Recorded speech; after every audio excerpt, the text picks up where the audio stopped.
পূর্ব প্রস্তুতি অনুযায়ী ঈদের আগেই শুভেন্দু অধিকারীকে গ্রেপ্তার করা হয়েছে। বাংলাদেশ সীমান্তবর্তী পশ্চিমবঙ্গের বনগাঁ এলাকায় গ্রেপ্তার করা হয়। দেখো ভারতবর্ষের জনগণ, এবার দু চোখ খুলে দেখো, ক্ষমতার বাহাদুরি বেশি দিন থাকে না। দেখুন নরেন্দ্র মোদীর বিরুদ্ধে কিভাবে মানুষের রুখে দাঁড়াইছে। একটা দেশের জনগণ চাইলে কি না করতে পারে। এবার নরেন্দ্র মোদীর পদত্যাগ নিশ্চিত। সাওয়ে আল্লাহ মূর্খ সদা মোদীর কাছে এর চাইতে বেশি কিছু আশা করা তো যায় না।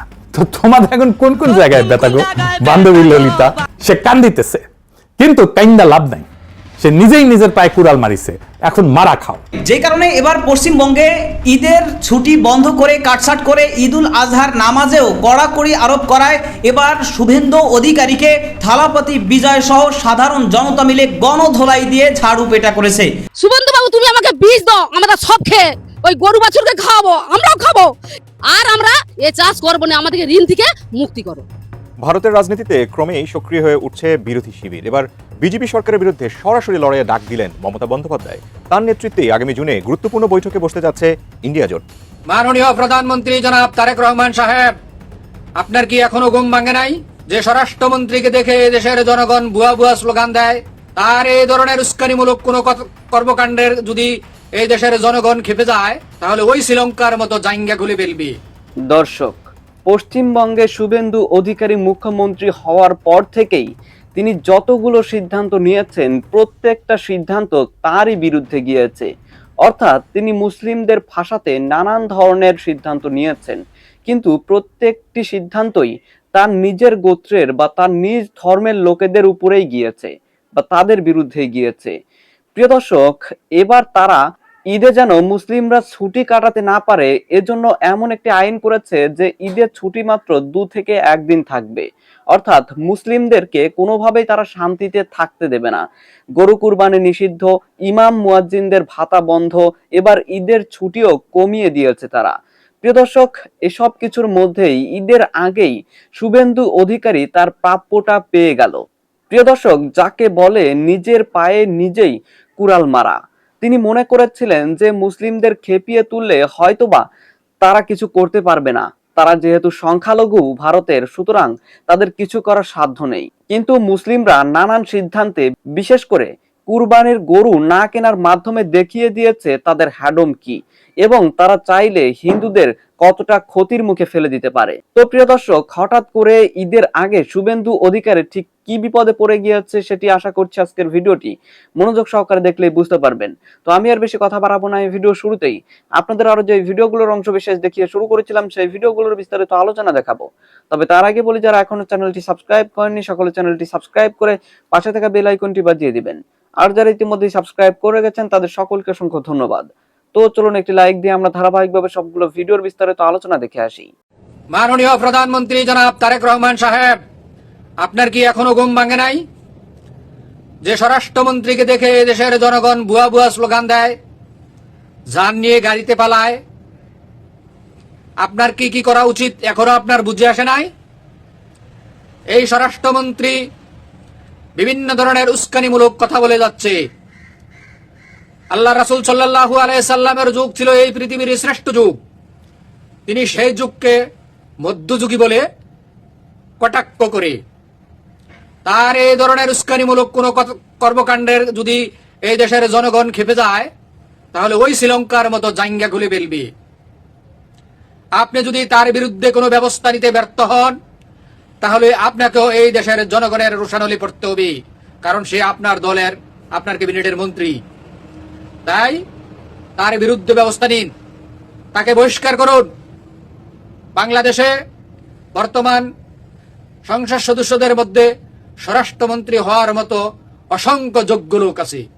আপনি তাদের মধ্য থেকে একজনকে বাছাই করুন, এই স্বরাষ্ট্রমন্ত্রীকে বহিষ্কার করুন। আর যদি তিনি বহিষ্কৃত না হন, পদত্যাগ না করেন, তাহলে এই জনগণ মাঠে নেমে পড়বে শুধু এই স্বরাষ্ট্রমন্ত্রীর উসিলায়। জনাব তারেক রহমান সাহেব, আপনার উপস্থিতিতে এই সালাউদ্দিন কাদের পার্লামেন্টে বসে কিভাবে বেগম খালেদা জিয়াকে সে একথা বলতে পারে যে বেগম খালেদা জিয়া তিনি কতটুকু সংবিধান বুঝতেন? সালাউদ্দিন কয়দিনের মন্ত্রী, আর বেগম খালেদা জিয়ার যোগ্যতা নিয়ে সে কথা বলে? বাংলাদেশে একটা কথা বলে যে 1.5 টাকার মুরগির কারে বাসা, তো সালাউদ্দিনের কারে বাসা ভাঙতে হবে। বেয়াদবের মতো বিভিন্ন ভাবে ইসলাম বিদ্বেষী কথা বলে উস্কানি দিয়ে যায়, আর এই উস্কানিতে জনগণ খেপে গেলে জাইঙ্গা খুলে দিবে। সারা ভারত জুড়ে হিন্দু মুসলিম সবার মুখে মুখে এখন একটাই কথা, বিজেপিকে ভোট দিয়ে ভুল করেছি, শুভেন্দুকে মুখ্যমন্ত্রী করে ভুল করেছি। যেই হিন্দুরা শুভেন্দুকে ভোট দিয়ে জিতিয়ে নিয়ে এসেছে সেই হিন্দুরাই এখন শুভেন্দুর পদত্যাগ চাইছে। শুভেন্দুকে আর কেউ এখন পশ্চিমবঙ্গের মুখ্যমন্ত্রী হিসেবে দেখতে চাইছে না। এরই মধ্যে শুভেন্দুর পদত্যাগ চেয়ে কলকাতার বিভিন্ন থানা ঘেরাও করেছে হিন্দু মহিলারা। মুসলমানদের পবিত্র কুরবানি ঈদকে কেন্দ্র করে পশ্চিমবঙ্গে গরু কুরবানি নিষিদ্ধ করায় এখন হাজার হাজার হিন্দু গোয়ালা পরিবার নিঃস্ব হয়ে রাস্তায় নামতে বসেছে। শুভেন্দু এবং বিজেপি মুসলমানদের শায়েস্তা করতে গিয়ে উল্টো হিন্দুদের শায়েস্তা করছে। রাজ্য সরকারের কড়াকড়ি নিষেধাজ্ঞায় পশ্চিমবঙ্গের মুসলমানরা এই বছর গরু কুরবানি না করার সিদ্ধান্ত নিয়েছে। কুরবানির জন্য গরু বয়কট লিখে রাস্তায় রাস্তায় মিছিল করছে মুসলমানরা বলছে সংবিধান এবং সরকারের সিদ্ধান্তকে সম্মান জানিয়ে পশ্চিমবঙ্গের মুসলমানরা এই বছর গরু কুরবানি দেবে না এবং অন্য কেউ না দেওয়ার জন্য সচেতন করছে। সরকারের এমন সিদ্ধান্তের বিরুদ্ধে ভারতের মুসলমানদের পাশাপাশি ভারতের সাধারণ হিন্দুরাও তুমুল প্রতিবাদ করছে। গরু কুরবানি বন্ধ করার বিরুদ্ধে বিক্ষোভ করছে ভারতের হিন্দু নারী পুরুষরা। হিন্দুরা বলছে যুগ যুগ ধরে মুসলমানদের কুরবানির যেই প্রথা চালু ছিল সেটি বন্ধ করা আমরা মানি না এবং মানব না। মুসলমানদের গরু কুরবানি করা চালু রাখতে হবে। ভারতে গরু কুরবানি বন্ধ করে দেওয়ায় মুসলমানদের চেয়ে হিন্দুরা সবচেয়ে বেশি বিপদে পড়েছে, কারণ ভারতের মুসলমানরা সিদ্ধান্ত নিয়েছে এই বছর তারা গরু কুরবানি দিবে না। তারা ছাগল, বেড়া, দুম্বা কুরবানি দেওয়ার সিদ্ধান্ত নিয়েছে। ভারতের ইসলাম ধর্মের বিভিন্ন ধর্মীয় নেতা পশ্চিমবঙ্গের সকল মুসলমানদের সচেতন করে জানিয়ে দিয়েছে এবার কুরবানি দিয়ে কেউ যেন কুরবানির গরু না কিনে। আর তাই এখন ভারতের হিন্দুরা বলছে শুভেন্দুকে ভোট দিয়ে ভুল করেছে পশ্চিমবঙ্গের মানুষ, তাই তারা শুভেন্দুর পদত্যাগ চায়। অন্তর্বর্তীকালীন সরকার অর্থাৎ ডক্টর ইউনূস প্রশাসন লালমনিরহাট বিমানবন্দর সচল করার জন্য যে প্রাথমিক উদ্যোগ নিয়েছিলেন, নতুন প্রধানমন্ত্রী তারেক রহমান সেই উদ্যোগকে এগিয়ে নিয়ে যাওয়ার চেষ্টা চালিয়ে যাচ্ছেন। সম্প্রতি চীন এখানে বড় অঙ্কের বিনিয়োগ করতে যাচ্ছে এমন খবর এখন গণমাধ্যমে। এমনকি একটি পাকিস্তানি সাবকন্ট্রাক্টর কোম্পানিও আছে এই তালিকায়। দিল্লির গণমাধ্যমগুলোতে এখন talk of the town Lalmonirhat. তাদের দাবি লালমনিরহাটকে কেন্দ্র করে চীন এখানে তাদের স্ট্রিং অফ পার্স বা মুক্তার মালার নীতি বাস্তবায়ন করতে চায়। ভারতের প্রতিরক্ষা বিশেষজ্ঞদের আশঙ্কা, লালমনিরহাটে যদি শক্তিশালী রাডার সিস্টেম বা অত্যাধুনিক যুদ্ধ বিমান মোতায়েন করা হয় তবে সংকটকালীন সময়ে মুহূর্তেই বিচ্ছিন্ন হয়ে যেতে পারে ভারতের 7 রাজ্য। প্রশ্ন হলো, ভারতের এই ভয় কি অমূলক নাকি পর্দার আড়ালে দাবার গুটি চালছে অন্য কেউ? প্রিয় দর্শক, আপনাদের সবাইকে স্বাগত জানাচ্ছি। আমি শাহাদাত হোসেন। আজ আমরা জানার চেষ্টা করব লালমনিরহাট এয়ারবেজের নতুন কি আপডেট আছে, লালমনিরহাট এয়ারবেজের কাজে কতটা অগ্রগতি, বাংলাদেশের যুদ্ধ বিমান কেনার পরিকল্পনা নিয়ে ভারতের প্রতিক্রিয়া। বাংলাদেশের যেসব প্রজেক্ট ভারত তাদের স্বার্থ সার্বভৌমত্বের ঝুঁকির আঁচ করেছে তাতেই লাল সংকেত দিয়ে বসেছে। আর তেমন একটি লাল সংকেত পাওয়া প্রজেক্ট হলো লালমনিরহাট এয়ারবেজ। লালমনিরহাটে কোনো বিমানবন্দর হতে দিতে চায় না ভারত, আর বাংলাদেশ যদি এটা করে তো পাল্টা ব্যবস্থা নেবে বলেও হুঁশিয়ারি দিয়ে রেখেছে মোদী সরকার। ভারতের এই লাল সংকেত থোড়াই কেয়ার করে লালমনিরহাট এয়ারবেজ নিয়ে কাজ শুরু করে অন্তর্বর্তী সরকার। সেনাপ্রধান জেনারেল ওয়াকারুজ্জামান এই এয়ারবেজ পরিদর্শনও করে গেছেন। জানা গেছে যুদ্ধ বিমান রাখার জন্য হ্যাঙ্গারও তৈরি করা হয়েছে এই লালমনিরহাট এয়ারবেজে। এদিকে পাকিস্তান থেকে ভারতের বিমান বাহিনীর জম JF-17 থান্ডার যুদ্ধ বিমান কেনার বিষয়ে আলোচনাও চালিয়ে যাচ্ছে বাংলাদেশ। জানিয়ে দেশি বিদেশি বিশেষ করে ভারতে তোলপাড় শুরু হয়েছে। আবার ইতালি থেকে অত্যাধুনিক ক্ষিপ্রগতির ইউরোফাইটার টাইফুন যুদ্ধ বিমান কেনার প্রাথমিক আলোচনাও শেষ করেছে বাংলাদেশ। সম্প্রতি বগুড়াতে আন্তর্জাতিক বিমানবন্দর এবং বিমান ঘাঁটি নতুন করে চালু করতে সেখানে পরিদর্শনে যান বিমান প্রতিমন্ত্রী এবং বিমানমন্ত্রী সহ বিমান বাহিনী প্রধান। সেখানে বিমান বাহিনী প্রধান জানিয়েছেন যুদ্ধ বিমান কেনার প্রক্রিয়া চলমান আছে। আধুনিক যুদ্ধ বিমান দেশে আসলে এই ঘাঁটিতেই রাখার কথাও বলেছেন তিনি। এই সব যুদ্ধ বিমান লালমনিরহাটের এয়ারবেজেও রাখার সম্ভাবনা আছে। এজন্যই হয়তো সেখানে বানানো হয়েছে হ্যাঙ্গার। বাংলাদেশের এমন সব উদ্যোগে এখন ঘুম হারাম ভারতের। চীন ও পাকিস্তানের সহযোগিতায় সামরিক খাতে এভাবে এগিয়ে গেলে বাংলাদেশ তো তাদের হুমকি হয়ে দাঁড়াবে, এটা খুব সহজ সমীকরণ। নতুন প্রজন্ম যখন ভুলতে বসেছিল দক্ষিণ এশিয়ার দ্বিতীয় বৃহত্তম এই লালমনিরহাট বিমানবন্দরের ইতিহাস, ঠিক তখনই অন্তর্বর্তীকালীন সরকারের প্রধান ডক্টর ইউনূসের নেতৃত্বাধীন যে সরকার তারা তখন ঘোষণা দিয়েছিল এটি চালু করার। এরপর ভারতের নিরাপত্তা অজুহাতে আবারও এই এয়ারবেজ চালু না করার চেষ্টা তদবির চালিয়ে যায় মোদী সরকার। বিদেশি চাপ উপেক্ষা করে দেশের স্বার্থে এই বিমানবন্দর দ্রুত চালু হবে এমনটা আশায় বুক বেঁধে আছেন উত্তর জনপদের মানুষ সহ পুরো দেশের মানুষ। বেবিচকের পক্ষ থেকে এই এয়ারবেজ চালু করার জন্য একটি কমিটিও গঠন করা হয় গেল বছরে। বেবিচকের টেকনিক্যাল কমিটি যারা এর মধ্যে কাজও শুরু করে দিয়েছেন। বেসামরিক বিমান চলাচল কর্তৃপক্ষের গঠিত 5 সদস্যের কারিগরি কমিটি সরেজমিন পরিদর্শন করেছেন লালমনিরহাটে। গোয়েন্দা রিপোর্ট বলছে এখানে অত্যাধুনিক হ্যাঙ্গার তৈরি করা হয়েছে, যা সাধারণত সিভিল এভিয়েশনের জন্য নয়, বরং সামরিক ড্রোন বা যুদ্ধ বিমানের জন্যই আদর্শ। পাল্টা ব্যবস্থা হিসেবে ভারতও ত্রিপুরার কৈলাস শহরে তাদের পুরনো বিমান ঘাঁটি সচল করার তোড়জোড় শুরু করেছে। বর্ডার জুড়ে এক অদৃশ্য স্নায়ু যুদ্ধ শুরু হয়ে গেছে। কিন্তু বাংলাদেশ বারবার বলছে এটি কেবল অভ্যন্তরীণ যোগাযোগ এবং নেপাল ভুটানের সাথে বাণিজ্যিক হাব তৈরির প্রচেষ্টা। সত্যি কি কেবল সেটুকুই? বাংলাদেশের নতুন সরকারের অবস্থান খুব পরিষ্কার। দেশের সার্বভৌমত্ব এবং অর্থনৈতিক স্বার্থ সবার আগে। প্রধানমন্ত্রী তারেক রহমানের এই কঠোর অবস্থান ভারতকে কি নতুন করে ভাবতে বাধ্য করছে? দিল্লির দীর্ঘদিনের মিত্র হারিয়ে যাওয়া এবং লালমনিরহাটের মতো স্ট্র্যাটেজিক পয়েন্ট ঢাকার এই সক্রিয়তা কি দক্ষিণ এশিয়ার ক্ষমতার ভারসাম্য বদলে দেবে? ভারতের একসময়ের একতরফা প্রভাব কি তবে এবার চ্যালেঞ্জের মুখে পড়ল? একদিকে ওয়াশিংটন, অন্যদিকে বেইজিং। এই দুই শক্তির মাঝখানে দাঁড়িয়ে তারেক রহমান সরকার কি লালমনিরহাটকে একটি লিভারেজ হিসেবেই ব্যবহার করছে? বহু পুরনো এই এয়ারবেজের অনেক অবকাঠামো এখনও দাঁড়িয়ে আছে, রানওয়ে, হ্যাঙ্গার, ট্যাক্সিওয়ে। তবুও নতুন করে কিছু নির্মাণ আর অনেকগুলো সংস্কার করা খুবই প্রয়োজন। বিশেষজ্ঞ মতামতের ভিত্তিতে এগোচ্ছে কাজ। সেটা আরও জোরালো হয়েছে বেবিচকের সাম্প্রতিক সময়ের মাঠ পর্যায়ে জমি যাচাইয়ের পর। ব্রিটিশ সরকার 1931 সালে লালমনিরহাট বিমানবন্দর নির্মাণ করে। লালমনিরহাট সদর উপজেলার মহেন্দ্রনগর ও হারাটি এলাকায় 1166 একর জমির উপর নির্মিত হয় এই বিমানবন্দরটি। দ্বিতীয় বিশ্বযুদ্ধে এই বিমানবন্দরটি মিত্রবাহিনী ব্যবহার করে। 1945 সালে যুদ্ধ শেষ হওয়ার পর আর ব্যবহৃত হয়নি এটি। 1958 সালে সর্বপরিসরে বিমান সার্ভিস চালু ছিল। 1971 সালে মুক্তিযুদ্ধে পাক বাহিনী এখানে সামরিক ঘাঁটিও স্থাপন করেছিল। দেশ স্বাধীন হওয়ার পর 1972 সালে এটিকে বাংলাদেশ বিমান বাহিনীর হেডকোয়ার্টার করার সিদ্ধান্ত হলেও ভারতের আপত্তির কারণে সেটি আর সম্ভব হয়ে ওঠেনি। শেখ হাসিনা সরকারের পতনের পর প্রধান উপদেষ্টার চেয়ারে বসেই ডক্টর মোহাম্মদ ইউনূস ভারতের এই দুর্বল জায়গাটি নিয়ে কথা বলেছিলেন, তাও আবার ভারতের প্রতিদ্বন্দ্বী দেশ চীন সফরে গিয়ে। এতে তেলে বেগুনে জ্বলে ওঠে ভারত। ভারতের সেই আগুনে ঘি ঢালে লালমনিরহাট এয়ারবেজ আর বাংলাদেশের নতুন যুদ্ধ বিমান কেনার পরিকল্পনা। প্রিয় দর্শক, গুগল ম্যাপে একটু চোখ রাখলে খুব সহজে বুঝতে পারবেন সীমান্ত ঘেঁষা এই এয়ারবেজ কতটা গুরুত্বপূর্ণ, ভূ রাজনৈতিক অঞ্চল হিসেবে কতটা ভাইটাল পয়েন্ট এর অবস্থান। 4টি দেশ জড়িয়ে আছে এই এয়ারবেজকে ঘিরে। 7 সিস্টার্সের সঙ্গে ভারতের মূল ভূখণ্ডের শ্বাসনালীর করিডোর হচ্ছে চিকেন স্নেক। এর আশপাশে আছে 4টি দেশের সীমানা: বাংলাদেশ, চীন, নেপাল এবং ভুটান। বিশ্লেষকদের মতে এই করিডোর হাতছাড়া হলে উত্তর পূর্ব ভারতের সঙ্গে দেশটির 7টি রাজ্য বিচ্ছিন্ন হয়ে যাওয়ার শঙ্কা আছে। লালমনিরহাট বিমানবন্দর বা এই এয়ারবেজ চালু হলে দেশি এবং আন্তর্জাতিক বিমানগুলো এই চিকেন স্নেকের পাশ দিয়েই উড়াউড়ি করবে। বিমানবন্দরটি ভারতের নিরাপত্তা সংখ্যা বাড়িয়ে তুলবে, চীনের শক্তিও বাড়াবে। ফলের খবর হলো চিকেন স্নেক ইস্যুতে চীন এবং ভারত উভয়ই বাংলাদেশকে পাশে পাওয়ার জোরালো চেষ্টা চালিয়ে যাচ্ছে। সঙ্গত কারণেই লালমনিরহাট এয়ারবেজ পুনরায় চালু হোক সেটি কোনোভাবেই চায় না ভারত। এখানেই শেষ নয়। লালমনিরহাট বিমানবন্দর চালু হলে ভূ রাজনীতিতে বেশ মোড়লপনা করতে পারবে প্রিয় মাতৃভূমি। আন্তর্জাতিকভাবে গুরুত্ব বহন করবে এই বিমান ঘাঁটিটি। সব দেশের সঙ্গে সুসম্পর্ক গড়ার ট্রাম্প কার্ডও হয়ে উঠবে এই বিমানবন্দর। এদিকে যুদ্ধ বিমান JF-17 থান্ডার, ইউরোফাইটার টাইফুন, জেট-10 সিকেনার খবরে নড়ে চড়ে বসেছে নয়াদিল্লি। এরই মধ্যে এই বিষয়টি নিয়ে সংবাদ সম্মেলন করেছেন ভারতের পররাষ্ট্র মন্ত্রণালয়ের মুখপাত্র রণধীর জাসওয়াল। জাসওয়াল বলেছেন, ভারতীয় নিরাপত্তার ওপর প্রভাব ফেলে এমন সব পরিস্থিতির উপর আমরা গভীরভাবে নজর রাখছি। স্বাধীন বাংলাদেশের সরকারের কাছে মানুষের প্রত্যাশা। ভারতের গভীর নজরকে বুড়ো আঙ্গুল দেখিয়ে নতুন সরকার লালমনিরহাট এয়ারবেজ পুনরায় চালু করবে। ভূকম্পন ঘটবে ভারতের পররাষ্ট্র দপ্তরে। ভারত, চীন, নেপাল, ভুটান সহ বিশ্বময় গুরুত্বপূর্ণ হয়ে উঠুক প্রিয় মাতৃভূমি বাংলাদেশ। এই দেশকে সমীহ করুক বিশ্বের পরাশক্তিরা।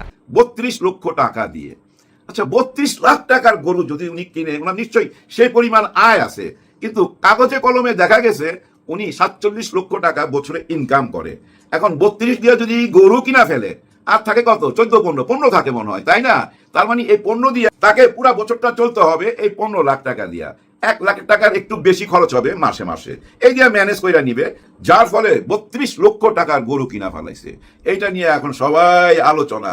মানুষে কি বলতেছে, উনি কি আসলে কোরবানি দিলেন না নিজেই কোরবানি হয়ে গেলেন? হ্যাঁ, এটা একরকম কোরবানি হয়ে যাওয়া। সোশ্যাল মিডিয়াতে সবচেয়ে বড় প্রশ্ন উঠছে, উনি যে ওই যে বলছিল সমঝোতা কইরা গরিবের দিকেও তাকাইতে, সবাইকে দিয়া খাইতে, এরকম একটা ভিডিও ফুটেজ আছে। তার মানে কি ওই অঙ্কে থেকে টাকা পাইলো নাকি উনি? এরকম প্রশ্ন ছুঁড়া মারছে, যেটা মারা উচিত না। নিশ্চয়ই উনি এরকম কিছু করবে না। উনি ছাত্র নেতা, রাজনীতি কইরাই আসছে ভাই, ছাত্র জীবন থেকেই রাজনীতি করে আসছে, বহুদিন যাবৎ চিনি। কিন্তু উনি কেন পাবলিক সেন্টিমেন্ট বুঝতে পারলো না? এই দেশে তো ভাই ওই 3,000 টাকার হাঁসের মাংস খাওয়াতে আসিফ মাহমুদ সজীব ভুঁইয়া, উনিও কিন্তু মন্ত্রী ছিলেন, উপদেষ্টা আর মন্ত্রী একই কথা ভাই, উপদেষ্টা যা মন্ত্রীও তা। উনি 3,000 টাকার হাঁসের মাংস খাইছিল দেখা এই সোশ্যাল মিডিয়াতে আমাদের সমাজের সুশীলরা চুচিলরা ঝাঁপায়া পড়ছিল। কোথায় এখন চুচিল? কোথায় আছেন আপনারা? এই যে 32 লক্ষ টাকার গরু কিনলো, এটা নিয়ে কথা বলেন না? কথা বলতে মন চায় না ভাই। ভালো কাজ করছে, নেক কাজ, বেশি সওয়াব পাবে। এই গরু ঢাকা থেকে কিনছে না কই থেকে কিনছে জানি না, কিন্তু 6টা গরু কিনছে এটা কনফার্ম। আমার যেটুক মনে হয় পুরা 6টা গরু তার উনি কোরবানি দিবে না, কিছু গরু উপহার দিবে। হ্যাঁ ভাই, গরু উপহার দেওয়া হয়। আওয়ামী লীগের আমলে আমি দেখছি ভাই, যে একজন নেতার সাথে তো বড় বড় নেতার সাথে যোগাযোগ ছিল, তখন দেখছি ভাই তারা গরু উপহার পাইতো। নিশ্চয়ই উনি গরু উপহার দিবে। আর নির্বাচনের সময় ভাই এই যে ভোট টোট চাইছে যাদের কাছে, নিজের এলাকার লোকজন আছে, হয়তো ওইখানে দিবে সবাইকে, কারণ ওনার কাছে টাকা আছে। নিশ্চয়ই উনি জমিদার, তাই না? জমিদার না হলে কেউ 32 লক্ষ টাকার গরু কোরবানি দেয়? বাপ রে বাপ এই দেশে। কিন্তু ওই যে একটু আগে বললাম পাবলিক সেন্টিমেন্ট, ওইটা আপনি বুঝেন নাই।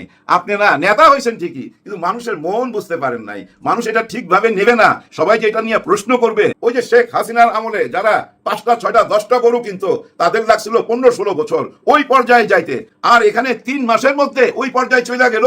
এরকম একটা প্রশ্ন। এখন এই 6টা গরু কিনে আর যায় কিছু পাক না পাক ভাই, ভাইরাল তো হয়েছে, হ্যাঁ, সবাই কাছে তো পৌঁছে গেছে যে উনি বড় একজন দানবীর। এই দানবীরের ফলাফল ওই যে প্রথম যে গল্পটা বললাম, চোখ দেখছে, মন চাইছে, তারপরে পিঠে, তারপরে চোখে। যে কর্মটা উনি করছে, মানে অ্যানি সাহেব যে কর্মটা করলো, এই 6টা গরু কিনা, এটার জবাব ওনাকেই দিতে হবে, মুখে দেওয়ার দরকার নাই। বিধাতার ওই সিস্টেমের মধ্যে পইরা যাবে। ওই যে প্রথম বললাম, মন, চোখ, পা, হাত, আম, পিঠ, চাবুক এবং চোখের পানি, ওই সিস্টেমের মধ্যে যাইতে হবে। বিধাতার সিস্টেম কেউ লঙ্ঘন করতে পারবেন না। বর্তমানে ভাই কোন রকম ভুয়া রাজনীতি করা যাবে না, ভুয়া রাজনীতির ফল খারাপ। হায় হায়, এর মধ্যে আমি দেখলাম আমাদের আইনমন্ত্রী সাহেব কোথায় জানি গেছিল, হায় হায়, ওনার পিঠের কাছে এসে বলতেছে ভুয়া ভুয়া। আমি একটা জিনিস বুঝি না, উনি তো একজন আইনমন্ত্রী, ওনার সাথে পুলিশ প্রশাসন থাকবে এবং ওনার দলের লোকজন তো থাকবেই। ওনার দলের লোকজন কারা? ওরা কোথায়? ওদেরকে ঠেইলা এই ভুয়া ভুয়া বলার জন্য এরা কারা সামনে চলে আসে? কিভাবে আসে? বিরাট বড় প্রশ্ন না? এভাবে ভুয়া ভুয়া যদি শুনতে হয় 3 মাসের মাথায় আইসা, এবং একজন না ভাই 2-4 জন অলরেডি শুইনা ফেলাইছে, লক্ষণটা তো ভালো না। কেন ভালো না জানেন? আমাদের দেশের কিছু দালালের কারণে। হ্যাঁ ভাই, কিছু লোক এমন এমন দালালি করে যাদের দালালির কারণে সরকার বুঝতে পারতেছে না বাস্তবতা। হ্যাঁ ভাই, সরকার না বাস্তবতা থেকে দূরে সরে যাচ্ছে। সরকার মানুষের মন বুঝতেছে না। যদি মানুষের মন বুঝতো, তাহলে ভাই প্রথমে কি কাজটা করতো জানেন? আমাদের শহীদ হাদির ওই যে হত্যাকারী, ওই হত্যাকারীকে কিন্তু চাইতো। দেখেন হাদির হত্যাকারীকে ফেরত আনতে পারবে কি পারবে না, এই নিয়ে টু শব্দ নাই। এই যে পল্লবীতে রামিসা কাণ্ডে সরকার যেভাবে আগে আসলো, মাননীয় প্রধানমন্ত্রী দেখেন নিজেই বললো 1 মাসের মধ্যে রায় হবে, সর্বোচ্চ রায়, বুঝা নিয়েন, একদম ঝুলাই দিবে। তার মানে সরকার তো ইচ্ছা করলেই পারে। তার কেন পারতেছে না আমাদের হাদির ওই হত্যাকারীকে ফেরত আনতে? ফয়সালকে ফেরত চাইতেছে না কেন? না চাওয়ার পিছনে কারণ কি হইতে পারে? সরকার কি এমন কিছু ভাবতেছে? আরে কিছুদিন যাক না, সবাই ভুলা যাবে। এর মধ্যেই দেখছি ভাই বড় বড় সাংবাদিকরা, সিনিয়র সাংবাদিকরা বয়ান তৈরি করতেছে। একজনের নাম উল্লেখ করবো, বাকিদের নাম মুখে নেব না। মোস্তফা ফিরোজ, আপনি কি করে এই কথাটা বললেন ভাই? একটা চ্যানেলে আইসা তার সাথে ছিল কে জানেন? ওই আম তারেক, তার লেভেলেরই। হ্যাঁ, দুজন এক লেভেলের আমার কাছে মনে হয়েছে। দুজনে যেসব কথাবার্তাগুলো বলছে, আপনারা এই কথাগুলো শুনলে আপনার মাথা গরম হয়ে যাবে। সে বলতেছে কবি নজরুলের পাশে কেন শহীদ হাদিকে কবর দেওয়া হইলো? হাদিকে ওইখানে কবর দিয়া সবচেয়ে বড় অন্যায় করছে ডক্টর ইউনূস। এই অপরাধের কোনো ক্ষমা নাই। ডক্টর ইউনূস নাকি সেটা বড় অন্যায় করছে, কবি নজরুলের পাশে হাদিকে কবর দিয়া। চিন্তা করছেন কিভাবে ন্যারেটিভ তৈরি করতেছে? দিনে দিনে হাদিকে কিন্তু দূরে সরাই দিতেছে। সে প্রশ্ন তুলছে, এই হাদি নাকি গালাগালি করতো। এই হাদি শুধু গালাগালিটাই তার চোখে পড়ছে, আর কিচ্ছু তার মনে নাই, সব ভুলে গেছে, শুধু গালিটা তার মনে রাখছে। আপনার মতো লোক, আপনি একজন সাংবাদিক, সাংবাদিক বলে লাভ নাই, উনি আমার মতো ইউটিউবার, ডেইলি 10 থেকে 12টা কন্টেন্ট দেয়, সাবজেক্ট তো খুঁজে পায় না, কিছু একটা তো করতে হবে। কিন্তু এটা কিন্তু ওনার নিজের চ্যানেলে না, এটা একটা জায়গায় সাক্ষাৎকার দিছে ওই আম তারেকের সাথে, ওইখানে বৈশা বলতেছে শহীদ হাদিকে এতটা সম্মান দেওয়াতে ওনার জয়লা পুইরা ছাই হয়ে যাইতেছে, পিছনে দিয়ে আগুন ধোয়া বাইর হইতেছে। তো ওনার এরকম জ্বালা, দুর্গন্ধ ছড়াইতেছে, সমাজে দুর্গন্ধ ছড়াইতেছে। এদেরকে মাঠে নামানো হয়েছে জামাত ইসলাম, এনসিপি, ছাত্র শিবিরকে নিয়ে যত রকম দুর্নাম করতে পারবা, যতটা দুর্নাম করবা ততটাই পদ উন্নতি পাবা, হ্যাঁ, ততটাই আমাদের বুকের কাছে আসতে পারবা। ওদের লেভেল অনেক উপরে। দর্শক, আমি আশা করছি আপনারা সকলেই অত্যন্ত মনোযোগ সহকারে সবগুলো ভিডিও দেখেছেন। এমনকি দর্শক, যদি এই ভিডিওগুলো সম্পর্কে আপনাদের কোনো মতামত থেকে থাকে তাহলে তো অবশ্যই জানাবেন। দর্শক, নিউজটি শেষ করছি এখানেই, ফিরছি পরবর্তী নিউজে নতুন কোনো টপিকে। আল্লাহ হাফেজ।